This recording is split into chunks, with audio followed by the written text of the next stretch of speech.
Myself is Praveen Bhandari. Today we are going to understand the topic evaluating the performance of batch reactor.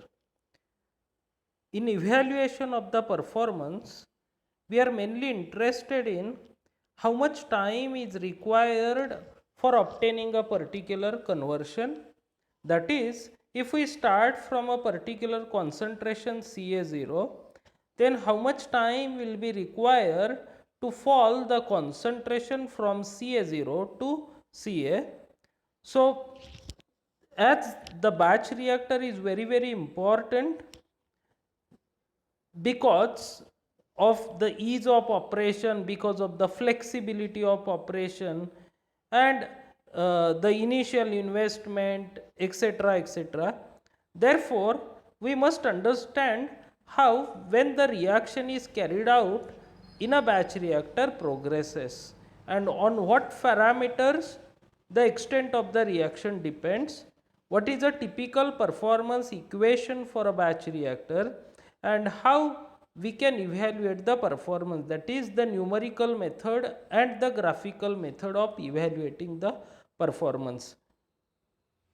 So, the performance equation of a batch reactor is time is equal to minus integration of dCA upon minus RA, where concentration varies from Ca0 to Ca. In terms of conversion, the time is equal to Ca0 integration of dXA upon minus RA, where conversion varies from 0 to XA. The T is time required to obtain conversion XA. Ca0 is the initial concentration, Ca is the final concentration in mole per liter at time T, or the time up to which we have to evaluate the reaction. Now, the important thing to understand is there are two ways or two methods by which we can evaluate the performance of a batch reactor. The first method is numerical method, where we can substitute the rate expression in the denominator, and after the integration and substitution of the limits, the unknown parameters can be substituted, or the known parameters can be substituted to evaluate the unknown parameters. There is another method which is a graphical method. Actually, for a beginner, I will recommend, or for whenever we will be carrying out actual experimental investigations, then the graphical method will be more suitable.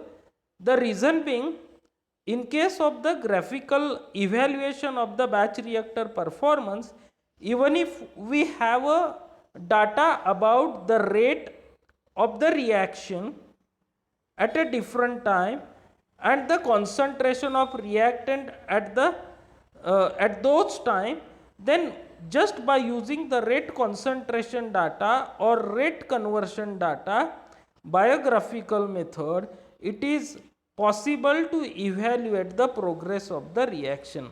Now, exactly when we say the progress of reaction, what does it mean? We mean that our interest is to find out the time required for obtaining a certain conversion, or the time required for the fall of concentration from Ca0 to Ca. This is the one way of evaluating the performance.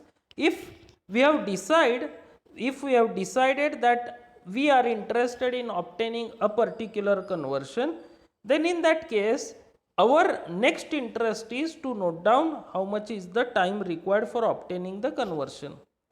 The another option is, if we have fixed the time, then in that particular time how much will be the conversion obtained. So, obviously the conversion depends upon the kinetics of the reaction. The conversion depends upon how much time the reaction is allowed to progress and the initial concentration of the reactant, and even the nature of the reaction. What does it mean? That during the reaction there are some reaction where the volume of the reaction mixture does not vary, such type of the reaction is known as constant volume reaction or constant density reaction. There are some reactions where the volume of the reacting mixture varies with respect to time. That means as the conversion increases, the volume also changes. Such reactions are known as variable volume reaction or variable density reaction. Generally, synthesis or decomposition reactions are the variable volume reaction, and majority of the liquid phase reactions are the constant volume reaction.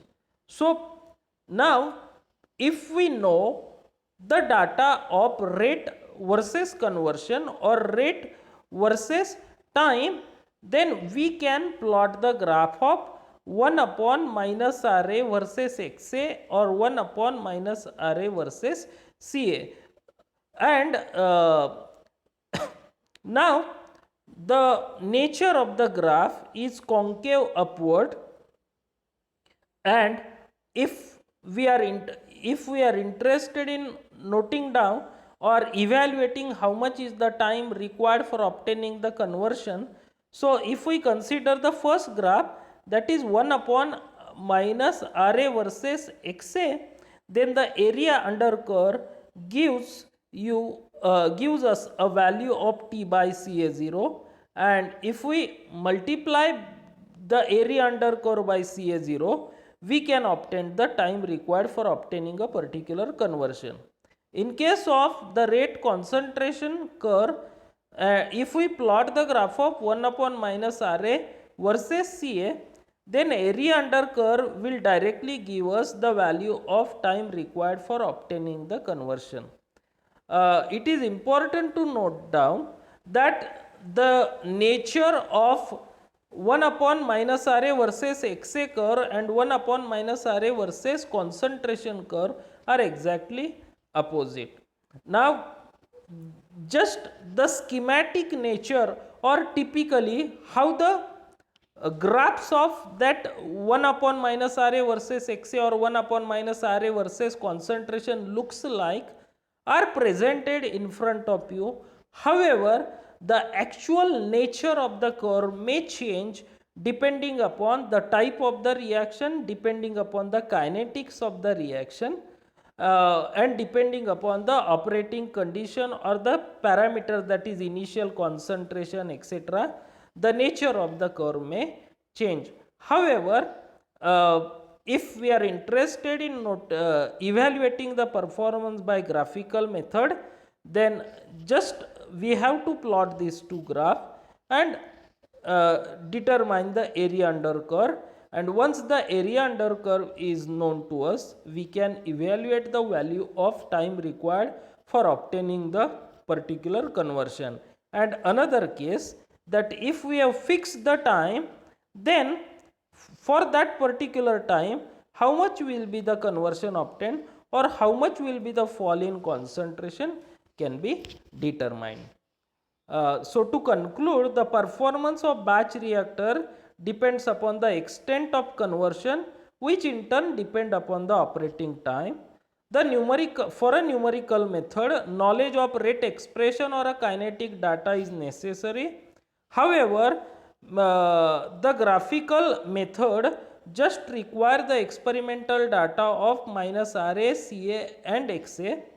The area under 1 upon minus 1 upon RA versus CA or minus 1 upon RA versus XA curve is used for evaluating the performance of reaction.